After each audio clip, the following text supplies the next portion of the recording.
এবং সবচেয়ে ভয়ঙ্কর ব্যাপার হচ্ছে আপনি যখন কারোর উপর জুলুম করেন, মাজলুম আর আল্লাহর মাঝখানে কোনো ফারাক থাকে না। আল্লাহ ওই ফারাকের পর্দা উঠায় নেয়, দোয়া করলেই ওটা আরশে যেয়ে কবুল হয়ে যায়। খবরদার, মজলুমের কান্না কখনো বৃথা যায় না। জীবনের কোনো না কোনো সময়ে এর প্রায়শ্চিত্ত আপনাকে করতে হবে। জীবনের কোনো না কোনো সময়ে এর প্রায়শ্চিত্ত করে আপনাকে মরতে হবে। বদদোয়া করছে, ডাইরেক্ট কবুল। খবরদার আমার পেনাঙ্গের ভাইয়েরা, আমরা যেন জালিম না হই। In it's any form, operation in it's any form, যেই কোনো ভাবে, যেই কোনো ক্ষেত্রে, যেই কোনো ধরনের হইতে পারে জুলুম। কাউকে আপনি ছোট্ট কোনো কাজে ঠকালেন, বন্টন নীতিতে ঠকালেন, হ্যাঁ, জমি মেরে দিয়ে ঠকালেন, আমানত মেরে দিয়ে ঠকালেন, ইন ইটস এনি ফর্ম যদি জুলুম করে থাকেন, খবরদার, মজলুমের কান্না কখনো বৃথা যায় না।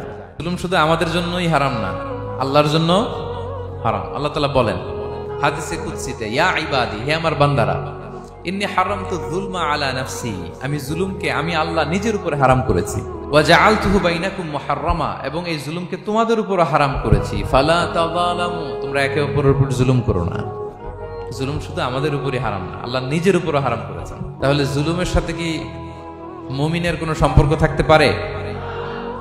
পারে না।